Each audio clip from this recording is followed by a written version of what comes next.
Muito bom dia, ouvintes da Mundial FM. Aqui é o Dr. Aníbal Nogueira e nós estamos iniciando mais um Simple Talk, uma conversa simples sobre saúde. Um programa aqui da Mundial FM que vem através do Instituto de Oncologia Ijuí, Oncoclínicas, da Oncocell Genômica e da Oncosite Pesquisas Clínicas. Hoje o nosso programa traz uma convidada mais que especial também, que compartilha essa bancada em várias entrevistas, a doutora Joyce Votrich. Bom dia, doutora Joyce. Bom dia, é um prazer estar aqui novamente, compartilhando informações sempre de qualidade.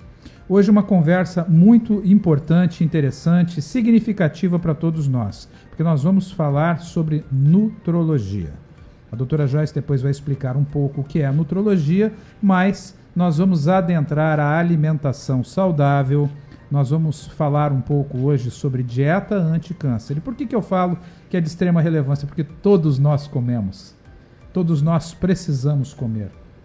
Comemos por necessidade biológica para que o nosso organismo cresça, se desenvolva, continue vivo e saudável, e por prazer também. A comida é um dos maiores e melhores prazeres da vida, né? Porque além dela nos dar satisfação, ela nos mantém vivos, e se nós aliarmos o prazer com a qualidade e com a saúde, essa vai ser a fórmula perfeita. Então, doutora Joyce, falando um pouco sobre nutrologia, que é a sua especialidade, uma de suas especialidades. Sim.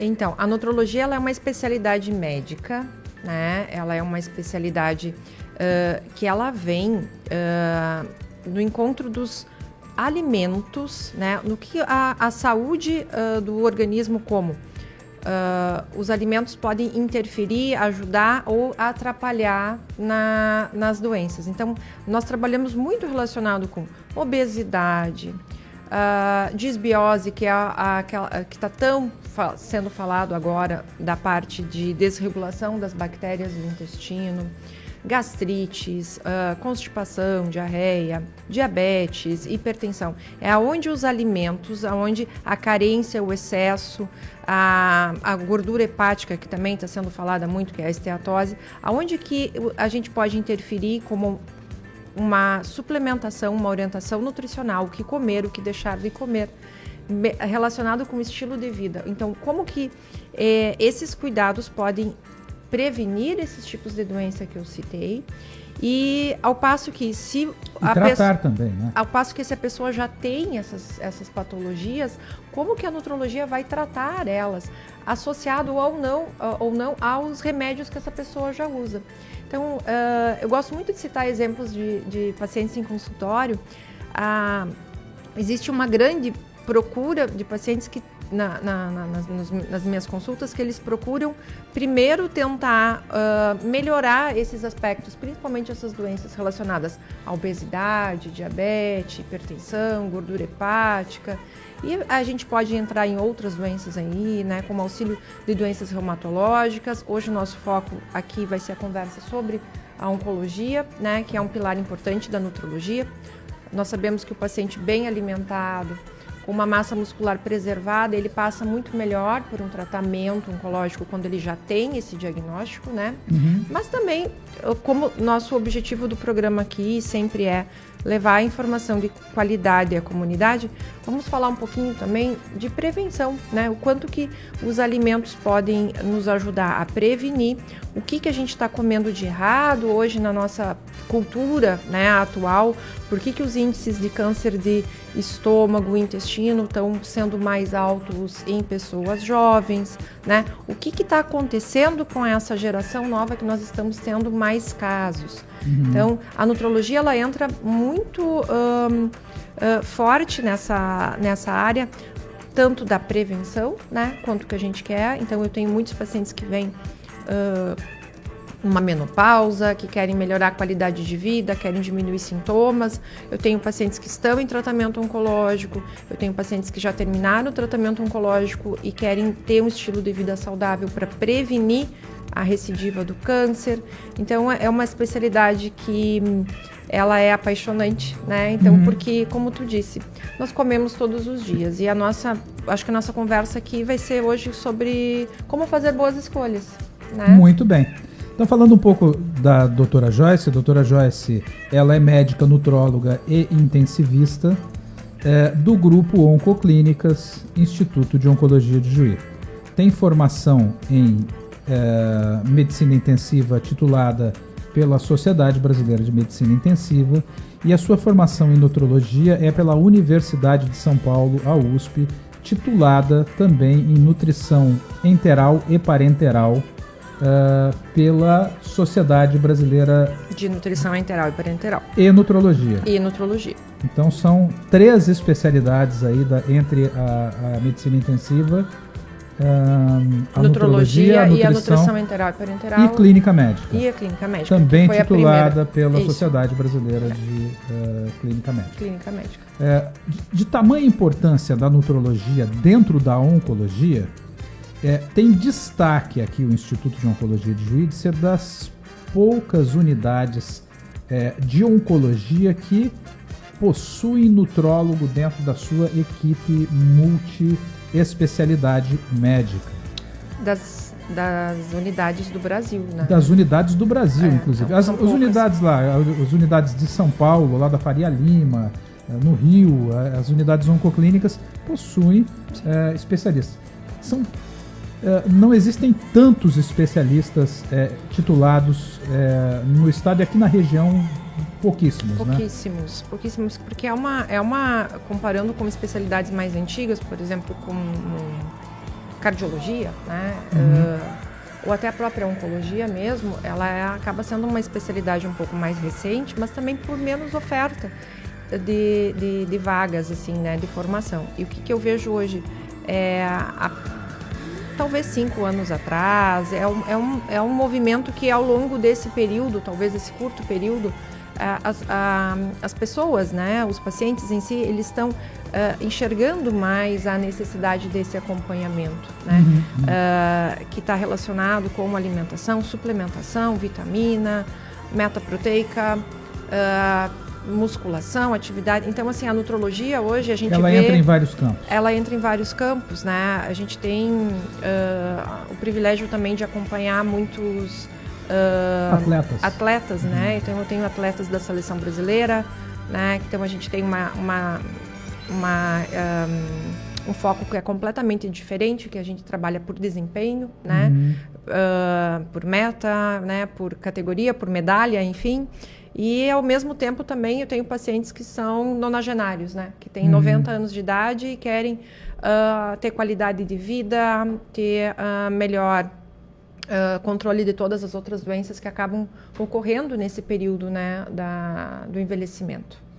A entrada da nutrologia dentro da oncologia nos nossos pacientes nos deu um ganho em melhora do desempenho no tratamento, ou seja, o paciente lá no instituto que é acompanhado pela doutora Joyce e que tem todas as intervenções na sua qualidade de vida, de alimentação e de suplementação, é um paciente que o seu tratamento oncológico, ele vai muito melhor o desempenho, ou seja, funciona melhor.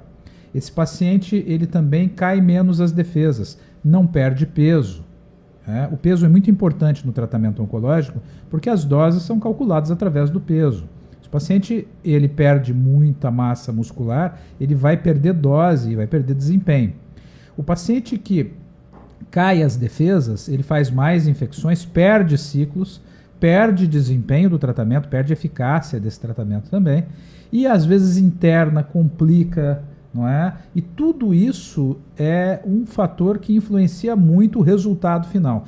E o nosso resultado, que desde o início do Instituto de Oncologia de Juí e agora Oncoclínicas, nós lançando mão do acompanhamento nutrológico, nós temos um desempenho muito melhor. Nossos pacientes passam menos mal, tem muito menos para-efeitos da quimioterapia, como náusea, desidratação, né? Essas questões, cansaço, fadiga. Queda da imunidade, que é muito importante. Então, né? Eu acho que isso é interessante. Talvez a gente possa começar falando um pouco sobre... dieta anticâncer. Dieta anticâncer. Vamos falar sobre o antes, o durante e o depois. Então, como prevenir o câncer com a dieta? Vamos lá. Existe a dieta anticâncer? Existe. Então... né? A gente tem comprovação científica que determinados estilos de dieta, eles são... diminuem incidência, né, de câncer, mesmo em condições genéticas. Talvez para a gente tentar colocar uma forma mais organizada, se a gente colocar lá em estilo de dieta, o estilo da dieta mediterrânea, ela pode ser considerada uma dieta... O que é a dieta mediterrânea para os nossos ouvintes? Então, a dieta mediterrânea, ela é uma dieta que ela está baseada muito em grãos, muito em peixes, normalmente peixes mais de água fria, né? Muitos legumes, muitos vegetais, uma dose bem generosa de azeite de oliva. Azeite de oliva de boa qualidade, né? Não é o azeite de oliva, isso a gente pode fazer um programa só por isso, né? Que é o azeite de oliva hoje produzido no Rio Grande do Sul. O Rio Grande do Sul, a região nossa aqui, produz dos melhores azeites de oliva do mundo. E por que ele é bom do ponto de vista nutricional? Porque ele é fresco. Ele foi extraído anteontem e é vendido para vocês aqui. Então, às vezes você vai encontrar azeites regionais aqui do Rio Grande do Sul com uma qualidade excepcionalmente melhor do que um azeite espanhol importado que passou meses num porão de navio, que veio num container, que ficou exposto à luz e a calor. Aqueceu e perdeu propriedades lá que são importantíssimas. Eu vejo assim, essa questão de reeducar o paladar, né, de colocar esses tipos de alimentos, mas, sobretudo, isso vai, a gente está falando aqui do Rio Grande do Sul, isso vai trazendo um contraponto, porque nós comemos muita carne, né? A carne vermelha em si, a gente sabe que existem doses, quantidades, né, que nós teríamos como seguras, né, durante a semana. Então, isso também entraria como uma dieta anti-câncer, né? A ideia de não ultrapassar 300 gramas de carne vermelha durante a semana entra como um estilo de dieta mediterrâneo, porque ao passo disso você vai ter que comer carne branca, né? E daí, dentro dessa opção, seria o ideal o peixe. Claro, por que a carne vermelha é tão relacionada ao câncer? Então, ela tem compostos, principalmente da parte do preparo e a parte também dos compostos nitrogenados na carne vermelha, que eles acabam tendo, principalmente, uma inflamação em trato gastrointestinal. E hoje, eu acho que nunca ouvi falar tanto de dieta inflamatória como 2023 e 2024. E a proteína mais pesada da carne vermelha, que vai passar mais tempo para ser o processo digestivo ele mas assim, ó, até tem um estudo muito interessante que foi feito pelo hospital, pelo AC Camargo, então me interessou muito esse estudo, porque ele é um estudo nacional, foi feito com 1.700 pacientes, e ele viu que o sal que é colocado nos alimentos, e nós realmente excedemos a quantidade de sal, e aí voltando de novo o gancho para a dieta mediterrânea, ela não é uma dieta que ela é rica em sal. A dieta mediterrânea, ela contempla mais o sabor dos alimentos e outros temperos, né, outras ervas, e não prioritariamente o sal. Mas voltando, o sal, ele tem uma questão inflamatória para o estômago. Então, ele está relacionado, sim, com aumento, né, da incidência de câncer do trato gastrointestinal. Começando pelo estômago, indo para a questão do intestino. E aí, a gente já puxa o gancho para colocar algumas das possibilidades do porquê que nós temos o aumento de câncer de trato gastrointestinal em pessoas cada vez mais jovens, né? Alimentos embalados, alimentos processados, que a gente chama o ultraprocessado, aquela caixinha pronta do mercado, aquele alimento que está pronto, você coloca no micro-ondas, é aquela lasanha, aquela carne. A gente tem que voltar... Aquela carne processada como salsicha, como esses... os embutidos, né? Que hoje vai até um líquido junto ali para a base de sódio para manter ele fresco, né? E eu vejo assim, ó, a questão do pronto, né? do embalado. Existe um movimento dentro da nutrologia que ele tenta colocar mais a parte dos alimentos para você descascar do que desembalar, né? Então é aquela coisa de tu comprar o alimento na feira, no mercado, da tua região, o mais fresco possível, da estação do ano, né? As frutas. O que é um prato saudável? Dentro da dieta mediterrânea é um prato colorido, né? Que tenha, então, ali a tua porção de proteína. Eu acho que vale só depois uma questão da gente falar um pouco sobre proteína, que tem aquela porção de proteína, que tem os grãos que são também proteicos. Nós estamos falando de lentilha, ervilha, grão de bico, derivados de leite, então queijos magros, né, o queijo mais branco, o próprio queijo da soja, que é o tofu, alimentos que tenham cálcio, né, que são importantes, então os derivados de leite. E isso a gente tem uma pirâmide alimentar que na base dela nós temos então muitos grãos integrais. A farinha branca ela não entra muito, né? A gente coloca mais os grãos integrais, castanhas, nozes, os pães integrais, então muitas sementes castanhas que são oleaginosas, que entram daí na questão do próprio, entraria na mesma proporção dos azeites, né? E aí nós vamos subindo nessa pirâmide, né, colocando as proteínas, as carnes magras, as carnes brancas, e isso por quantidade. Lá no final dessa pirâmide, ou seja, em pequena quantidade, nós temos então os carboidratos simples e os açúcares e aí o sal. Então, a gente entende hoje... Traduza para o pessoal, o carboidrato simples, o que é, isso, exemplo... Então, assim, o que é isso, né? São as coisas que são gostosas, né? Então, é aquele bolo pronto, ou é aquele bolo que é feito com muito açúcar em casa, massa com muita... branca, pão branco. Pão branco, né? A gente não está... proibindo, né? Não é uma questão de banimento. O problema é a proporção. Exatamente. Quando a gente fala de dieta anti-inflamatória, nós estamos falando de uma dieta que ela é rica, colorida, né? E para entender o que é uma dieta inflamatória, a que faz mal, ela é uma dieta que ela acaba sendo muito monótona, é quase um estilo ração, vamos dizer assim, para entender de uma forma bem fácil. É aquela repetição da alimentação, né? Que tu come todos os dias praticamente a mesma coisa, né? Aquele pão branco, aquela quantidade às vezes um pouco maior de arroz, de massa. Carne vermelha todo dia, né? A gente aqui, como você disse, nós não estamos banindo nada e nem estamos tirando a importância da carne vermelha. A carne vermelha tem uma importância fundamental na nutrição, com aminoácidos essenciais aí que só ela tem. Mas ela não pode ser a sua base de proteína diária. Então isso é bem importante, né? Claro que... É o exagero das coisas, né? É o exagero. A gente pode até falar de coisas que são mais atuais, né? Dar o exemplo, né? Que agora, na última semana, do ovo, né? Daí é sempre... Quem está assistindo o Big Brother comer então assim, 16 ovos por 30, dia. 40, enfim. Claro que...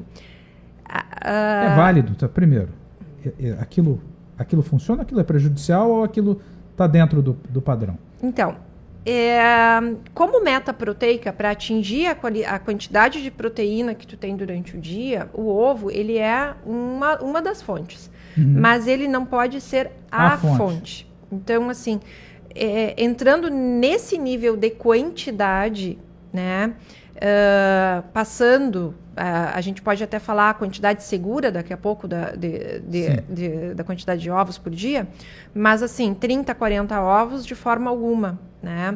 Porque ele entraria como o que a gente chama de monotonia alimentar, e essa monotonia, ela é inflamatória. E essa monotonia, ela vai influenciar de forma negativa aquele que pode ser, que será depois no próximo bloco que a gente vai conversar também, da microbioma intestinal, que são os germezinhos. Ou seja, você está dando a mesma comida para o teu cliente que mora ali no teu intestino, ele vai enjoar e ele vai embora, né? Então a monotonia alimentar influencia de forma negativa o microbioma, que é essencial para a proteção do intestino do câncer. e que regula para várias outras doenças que a gente vai falar no próximo bloco, mas seguindo sobre os nossos exageros aí. Então, não é recomendado, né? Então, a gente sabe que voltando então à questão do ovo, né? Cada parte do ovo, tanto a gema quanto a clara, tem determinadas coisas que são muito importantes. Mas não são as únicas fontes, né? Não são as únicas fontes de colina, de vitaminas. A clara, enfim, ela é muito proteica. Mas de acordo com cada situação, por isso que toda uma consulta nutrológica, ela passa por exames, né? Nós temos exame físico, exame clínico, exame de sangue. Ela contempla, essa consulta nutrológica, ela contempla a bioimpedância, a avaliação da microbiota intestinal e às vezes exames até um pouco mais complexos de acordo com a necessidade. O fato é que de acordo com cada necessidade a gente pode projetar um cardápio adequado para cada pessoa. Em geral, né? Em geral, até 2 ovos ao dia para a maioria das pessoas está tudo bem, né? Em casos específicos, talvez um pouco mais, né? Mas a gente sempre tem que trabalhar com o paciente um cardápio mais variado, né? Então, o ovo entra, mas nós temos outras fontes proteicas. E a proteína hoje, nós sabemos que ela é a nossa base para a construção muscular. Então, ao envelhecer, especialmente após os 30 anos, a gente vai perdendo a capacidade de fazer músculos, mesmo fazendo atividade física, e nós vamos perdendo de 1 a 2% de músculo ao ano. Depois dos 60, então, isso aos 30 aos 60. Depois dos 60, essa porcentagem de perda muscular, ela é muito maior, é muito mais rápida. E a dificuldade de fazer músculos indo na musculação, fazendo atividade física, também é maior. E aí a suplementação de proteína é maior. O que acontece com o idoso a partir dos 60 anos? Ele vai perdendo alguns gostos alimentares, ele não vai querendo ingerir muita proteína, ele vai perdendo a sede, né? Então, vai tomando menos água. E é comum, todas as consultas que eu faço, isso é uma coisa regional, né? A janta, às vezes, é um pãozinho, uma bolacha, um café com leite, e era isso. Então, dentro desse processo, se vocês forem analisar a quantidade de proteína de uma janta dessa, é muito baixa. E para atingir a meta, né? Claro que depende, com um atleta tem uma meta proteica, um idoso tem outra e um paciente oncológico tem outra. Por isso que existe uma consulta. E por isso que é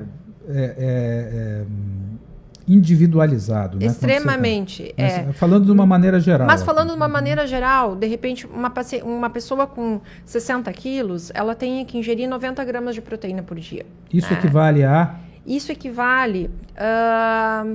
Então, 2 ovos, um iogurte grego com 12 gramas de proteína, um bife generoso de mais ou menos tanto de frango, né, quanto de carne, um bife generoso em torno de 160 gramas de carne, mais uma porção entrando daí de grãos de feijão, de lentilha, tudo generoso isso, no dia. Um pouco de cada no dia, um dia, na porção. Um bife generoso, 2 ovos, uma boa porção de feijão. Isso, né? Então, são alimentos que a gente vai... Iogurte, em iogurte desses mais. E, às vezes, a gente lança a necessidade de suplementos como o whey protein, né? Que ele vem extraído, então, da proteína do soro do leite, que nos ajuda, às vezes, com uma porção simples, né? Com 20 gramas de proteína. Então, equivale a quase um bife. É muito difícil atingir a meta proteica durante o dia. Então, ou a gente consegue isso com comida, com uma orientação, né? Com uma dieta fracionada, com uma dieta que é organizada, ou às vezes a gente, em pacientes que têm dificuldade, que têm muita saciedade, a gente tem que lançar mão de auxílio desses suplementos, que estão aí para isso, né? Eles são aí para isso e nos ajudam muito para atingir a meta proteica de acordo com cada situação clínica, né? E a gente lá no Instituto de Oncologia, nós dispomos das melhores linhas desses suplementos clínicos, né, que são da Nestlé, da Fresenius, entre outras, que nós temos lá para os nossos pacientes que estão fazendo tanto acompanhamento preventivo como estão em tratamento oncológico. e que nós também disponibilizamos para os atletas que são acompanhados também pela doutora Joyce, atletas que estão tendo alto desempenho, que são em seleção brasileira, medalhistas aí, e que provavelmente que são da ANR, né, que é a Associação Noroeste Runners, que tem incentivado o esporte aí na juventude, nas crianças, nos adolescentes, e está produzindo campeões aqui em toda a região. Um grande abraço aí para o Héctor, que é presidente da ANR, que faz esse trabalho social fantástico e de saúde também. Muito bem, então estamos aqui no Simple Talk, uma conversa simples sobre saúde. Estamos falando com a médica nutróloga, doutora Joyce Votrich, lá da Oncoclínicas Instituto de Oncologia de Juí. Falamos sobre dieta anticâncer. Então, resumindo aí a dieta anticâncer, a melhor dieta anticâncer é a dieta mediterrânea, que é basicamente composta por proteínas de carne, de peixe, pouca carne vermelha, muitas frutas frescas, legumes frescos, saladas, grãos em geral, cereais integrais. E ao contrário disso, então, azeite de oliva. É azeite de oliva, né? A gente está falando o consumo de azeite de oliva do Mediterrâneo, né, das pessoas que moram lá, ele é em média 50 ml por dia, né? 50 ml por dia é uma quantidade interessante. É um copinho de café, daqueles pequenininhos, né? E às vezes a gente acha que dar uma salpicadinha de azeite de oliva em cima da salada é o suficiente, né? Então a gente está falando de quantidades maiores. Lembrando que o azeite é calórico, né? A gente tá atividade física. Aí a gente está falando de outras coisas, mas é uma caloria boa, né? Ela é diferente de uma caloria do álcool, né? Sim. Que é uma caloria vazia, ela não te traz benefício nenhum. Então, a ideia é ter essa dieta rica, claro que com orientação nutricional fica bem mais fácil de seguir, né? E lembrando que dentro desse tema, né, desse primeiro bloco, falando sobre dieta anticâncer, principalmente, nós temos que cuidar muito dos excessos, né? Nós estamos falando aqui, então, de retirar os alimentos que são, então, cancerígenos, né? Esses embutidos, né? Esses ultraprocessados. Defumados, principalmente. Defumados, excesso de sal e o excesso de açúcar. Excesso de conservantes também. Excesso de açúcar. Próximo bloco, mitos e verdades sobre açúcar e câncer.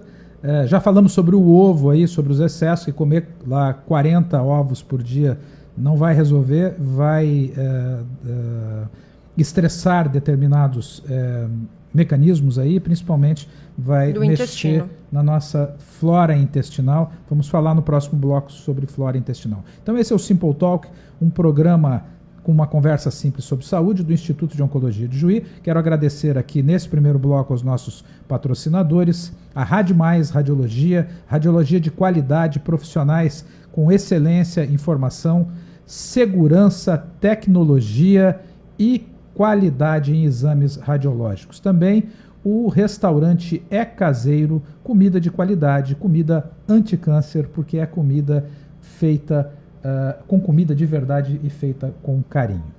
Também quero mandar um abraço para todos os expositores da Aprofeira, que a doutora Joyce hoje às 7 horas da manhã estava lá comprando comida de verdade, dieta anticâncer lá para casa, né? A Aprofeira, que também ela é patrocinadora aqui na rádio, né? E que eu gosto muito de falar para vocês que lá é onde tem comida de verdade, comida de qualidade, feita no campo, cuidada com carinho. Local, né? A gente compra coisas que são frescas e feitas da região. Eu acho que isso também, além de tu preservar a quantidade nutricional dos alimentos, a gente também valoriza quem produz, que é o que é muito importante. Muito bem, um rápido intervalo, sigam conosco. No próximo bloco nós vamos continuar falando aqui, vamos falar sobre mitos e verdades do açúcar aí no anticâncer e também durante e depois do tratamento oncológico para se manter saudável. Muito bom dia, ouvintes da Mundial FM. Estamos de volta com Simple Talk, uma conversa simples sobre saúde. Aqui o Dr. Aníbal Nogueira. Estamos recebendo a doutora Joyce Votrich, que é médica nutróloga e intensivista, nutróloga da Oncoclínicas Instituto de Oncologia de Juí, titulada pela Sociedade Brasileira de Nutrologia, com formação em Nutrologia pela Universidade de São Paulo, e também é mestre em...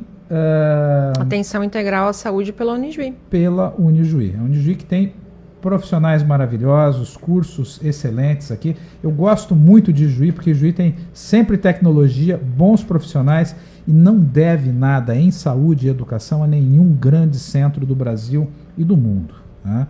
Falamos no primeiro bloco sobre nutrologia, como a nutrologia se encaixa na oncologia, sobre prevenção e sobre dieta anticâncer. E provocamos agora para o segundo bloco, quando nós falamos sobre açúcar. Mitos e verdades do açúcar na prevenção e na geração do câncer e do açúcar para o paciente que tem câncer, que tem bastante mito aí, bastante coisa que corre por fora. Então, a questão do açúcar, ela entra dentro do que a gente conversou no primeiro bloco, que são os excessos, né?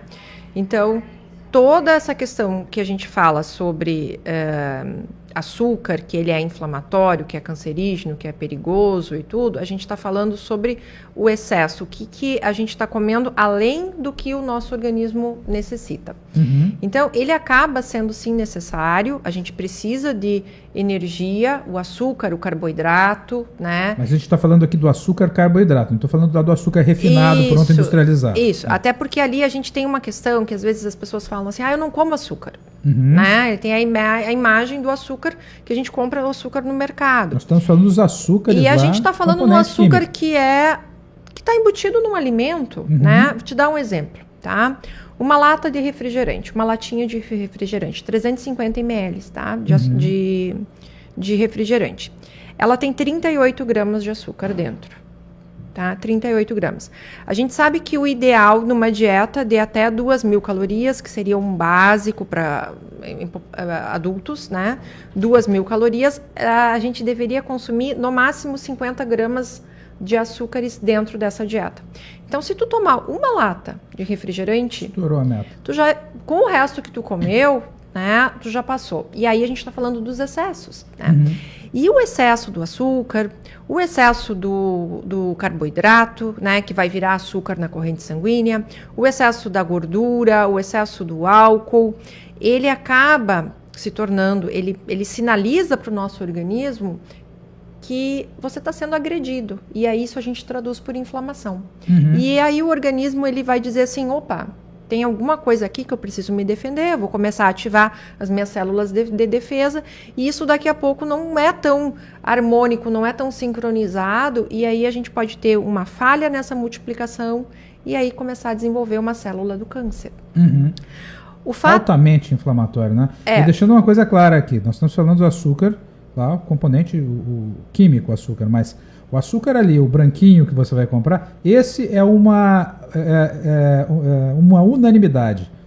Quanto menos você ingerir de açúcar químico, pronto, mas melhor, aí que entra, às vezes, um investimento grande de tempo que eu invisto numa consulta, é explicar para a pessoa, quando ela fala assim, mas eu não como açúcar, mas ela come um bolo, mas ela come, né? E a gente tem, assim... Toma lata de refrigerante. Toma lata de refrigerante. A gente tem açúcares que são da fruta. Então, assim, eu não como, mas eu tomo suco de uva. O suco de uva também tem, mesmo natural, gente. O açúcar é da cana, é natural. Ele é processado, mas ele é natural. O suco de uva que a gente faz... É concentrado. É processado, a gente tem que ferver, passar. Então, existe um processo para extração daquele alimento, né? E tudo bem se ingerido nas quantidades, em pequenas quantidades. A questão dos excessos, né, dos açucarados, dos excessos, ele traz uma questão que a gente está falando, então, de obesidade, sobrepeso, acúmulo de gordura.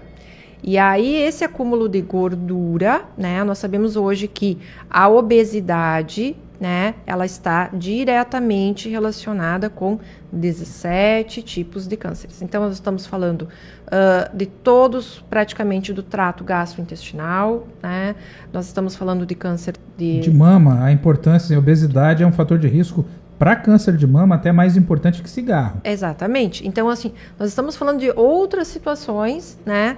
Que aí nós vamos começar na raiz da situação, que é a alimentação. Então, são os excessos, né? E o açúcar, eu tenho muito paciente que fala assim, olha, doutora, eu preciso de um doce.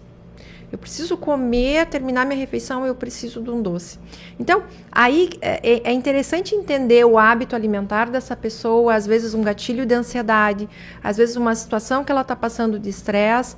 A nutrologia ela consegue atuar pontualmente nessa situação para remover esse gatilho, essa necessidade. Às vezes a gente faz isso com outros alimentos, né, que substituem essa necessidade. Às vezes a gente lança mão de fitoterápicos e às vezes a gente lança mão de medicamento, né? Então, ter esse conhecimento, a gente faz um acordo com o paciente, é uma decisão compartilhada e a partir dali a gente lança mão do melhor tratamento para aquela situação. E sobre hábito, quando a gente... eu falo sobre lá em casa que eu acabei me condicionando nos últimos 10 anos a ficar longe de açúcares, de processados e de doces.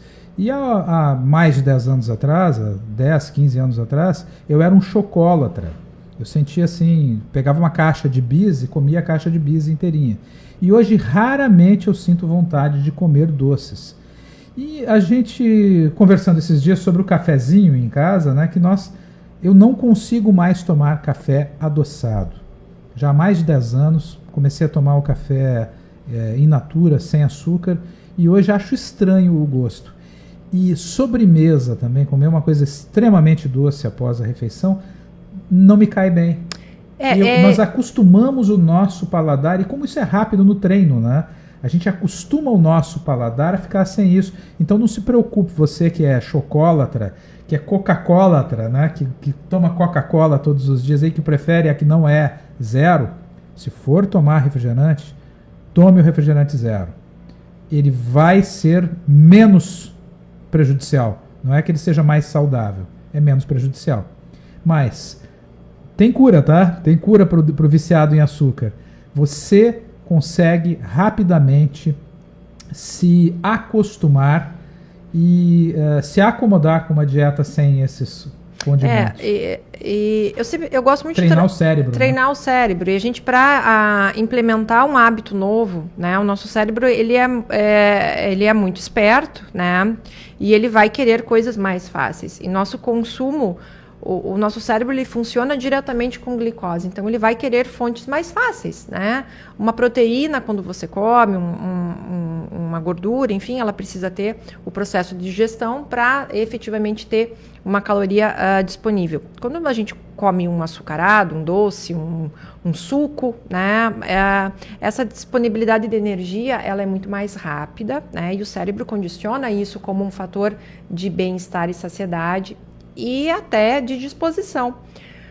O fato é que, para a gente implementar um novo hábito na vida, e eu não estou falando só alimentar, eu estou falando de atividade física, um hábito de estudar, um novo emprego, enfim, nós precisamos, isso é por neurotransmissores, né, que a gente está falando, podemos ir na questão até da parte hormonal, enfim, esses hormônios do bem-estar do cérebro, nós precisamos 12 semanas desse hábito para ele estar definitivamente dentro da rotina. Então, não eu sempre falo para os meus pacientes, vamos com calma no começo, não se cobre tanto. A nutrologia hoje, ela tem essa questão do acolhimento do paciente e entender que não é fácil. Uhum. Porque se fosse fácil, você faria sozinho. Entende? Então, assim, não precisaria de apoio, não precisaria de apoio. Então, criticar uma pessoa porque ela não está conseguindo, ou das dificuldades e tudo, não é justo com isso, porque a gente sabe que, vamos falar sobre a questão da obesidade, né, que a gente começou, então, falando dos excessos, do açúcar, o risco, a obesidade e isso que causa câncer. A obesidade hoje, ela é uma epidemia. E julgar, né, a família em si, normalmente, quando tem esse processo, então, é mais difícil para o paciente aderir ao tratamento. Então, ele tem que se sentir acolhido. Quando nós temos uma consulta que a família inteira engaja, né? Quando se há uma mudança de hábitos, né? Então, como tu deu o exemplo, então, quando não se tem mais o chocolate tão disponível dentro de casa, é mais fácil para uma mudança de hábitos da família. Então, normalmente isso gera, é comum quando a gente começa a tratar uma pessoa, a família inteira melhorar. Isso é muito bom, né? Porque normalmente hoje eu tenho atendido cada vez pacientes mais jovens e eu fico feliz com isso, porque eles estão tendo a oportunidade de mudar o futuro deles. Nós estamos falando sobre a obesidade, né? Então mudar o desfecho que eles teriam hoje aos 25, 26 anos, quando a gente interfere nessa fase, aos 60 eles vão ser pessoas que não vão ter diabetes, não vão ter uma hipertensão, né? Vão conseguir se locomover, sair do carro, entrar do carro, ir ao banheiro sozinho, sem a dependência. Por quê? Porque tem uma quantidade, uma qualidade muscular adequada, né? Tem hábitos de vida saudáveis, né? A gente nem entrou na questão aqui de cigarro e bebida alcoólica, que podemos deixar para outro momento, mas são coisas que a gente vai orientando esses hábitos de vida e sim, às vezes, precisamos lançar mão de medicamento, né? Quando é necessário. Então, esses excessos e a questão do açúcar, para finalizar, eu vejo, eu atendi alguns casos de pacientes que a gente fica realmente muito preocupado quando o paciente chega com o diagnóstico de câncer e até fazer a primeira consulta no instituto, ele, por acesso, às vezes, a informações equivocadas das mídias sociais, ele corta muitos alimentos que daí se julgam inflamatórios. Tem muitos gurus na internet que dizem faça isso, faça aquilo. Então, assim, durante o tratamento oncológico, a dieta ela é um pouco diferente. A gente tem uma flexibilidade, a gente não é tão restritivo, não vai ser esta dieta, o que a gente sempre conversa nas nossas reuniões, né, clínicas, o que vai tratar o câncer efetivamente é a quimioterapia, a radioterapia, a cirurgia. A nutrologia, ela é um auxiliar. Então, a gente não trata câncer, não cura câncer com dieta. Ela é uma coadjuvante. Funciona como prevenção, ok. Para melhorar o estado do paciente. Pós-tratamento, né? Ok. Mas assim, muito cuidado com informações equivocadas, que eu vou tomar chá daquilo, comer só aquilo, meu câncer vai curar sozinho. Isso não existe, isso é perigoso. Não, e até durante o tratamento nós não vamos... Vamos lá, nós falamos aqui sobre dieta mediterrânea, que hábitos de vida saudável, hábitos de alimentação saudável, que são para a prevenção do câncer. Esse paciente... Estando com câncer, não adianta eu tirar a carne vermelha dele, que isso não vai modificar em nada o andamento dessa doença. O que vai modificar é o tratamento oncológico. E às vezes, durante o tratamento oncológico, eu tenho que caprichar na suplementação proteica, e às vezes o paladar modifica com o tratamento, e esse paciente só consegue tomar sorvete, por exemplo. Eu vou tirar o sorvete dele? Não, eu vou dar esse sorvete para ele. Ou ele só tem paladar para carne vermelha. Aí entram as estratégias, né? Então, assim, é muito interessante quando a gente faz a consulta, eu converso muito com quem cozinha. E a diferença da dieta anti-câncer, da dieta no tratamento do câncer e da dieta anti-câncer no pós-tratamento. Né? Então, é sempre interessante conversar, agora a gente está falando pontualmente durante o tratamento oncológico, é muito interessante com quem faz a comida, porque a gente pode lançar mão de estratégias simples para deixar aquela comida mais rica, né? E dentro dos hábitos que a pessoa gosta de comer. Então, a gente não vai modificar o arroz, o feijão, a gente não vai tirar os alimentos que a pessoa gosta. Normalmente eu peço para diminuir, então, algumas coisas que sim podem estar relacionadas principalmente com efeitos colaterais, né? Então, entra aí os excessos, né? Então, eu peço para tentar reduzir um pouco os adocicados, os açucarados, as frituras, os embutidos, né? Reduzir, né? Então, grandes mudanças de hábitos alimentares durante a quimioterapia, elas não são boas. A gente tenta fazer uma adequação perfeita dessa dieta depois do tratamento. E muito cuidado com informações equivocadas que existem nas redes sociais. Corta o açúcar, corta isso. E às vezes a gente chega com pacientes que cortaram completamente massa branca, açúcar, carne, e o paciente começa a desnutrir, ou chega desnutrido. E não consegue fazer o tratamento. Exatamente. E isso é muito triste, né? Até porque nós já tivemos casos assim, né? De pacientes que vieram até de outras regiões, assim, que infelizmente passaram por essa experiência e a gente teve que reajustar e passa por todo um processo de convencimento que às vezes a gente tem que provar para aquela pessoa, né, de acordo, às vezes a pessoa é tão bombardeada por informação na internet que aquilo passa a ser uma verdade. Então às vezes a gente tem que entrar num processo educacional para aquela pessoa entender, o paciente entender que nesse momento, né, a gente tem que passar primeiro pelo tratamento. E as pessoas confundem muito a dieta para prevenção do câncer, né? Então, a gente vai ser moderado ali durante a nossa vida para a gente não ter câncer. Lá durante o tratamento, tem que comer adequadamente, tem que conseguir comer, né? Tem que comer aquilo que lhe apetece, porque você pode ter, em alguns tratamentos, um pouco mais de náusea. É muito comum o paciente oncológico nos dizer que ele não podia com determinada comida. Tinha um paciente que veio me falar que melancia, ele nunca gostou de melancia, e durante o tratamento do câncer o que ele mais gosta é melancia. Mas ele adorava comer carne vermelha, mas ele não consegue pensar em carne vermelha. Então a gente vai tendo que isso é uma questão de paladar, né? E a gente sabe que existem determinados medicamentos na quimioterapia, né, que mudam o paladar, né? Então a gente tem que se adequar, né, a isso. E a família, então, volto mais uma vez a dizer, quem cozinha, né, é interessante a gente ter essa conversa para preparar alimentos, né, sempre com cuidado de higiene muito grande, né, sempre com essa questão de variedade, e não são coisas muito difíceis no sentido de acesso, são alimentos que a gente tem na feira, alimentos que a gente encontra no mercado, alimentos do dia a dia, não foge muito do básico do arroz, do feijão, de uma salada, mas tendo uma variedade, né, a mudança do tempero, colocando, às vezes a gente orienta a suplementação na comida, né, deixar aquele arroz, aquele feijão um pouco mais proteico. Existem suplementos que a gente coloca dentro, né, e deixam o alimento mais rico nutricionalmente e não muda o sabor. Né? Então, existem estratégias, né? Então, por isso que é muito perigoso fazer isso por conta, né? Precisa de uma orientação. Eu acho que a gente pode falar um pouquinho sobre microbiota intestinal. Acho que sim. A microbiota merece que a gente converse um programa inteiro sobre isso. Mas vamos lá. O que é a microbiota intestinal?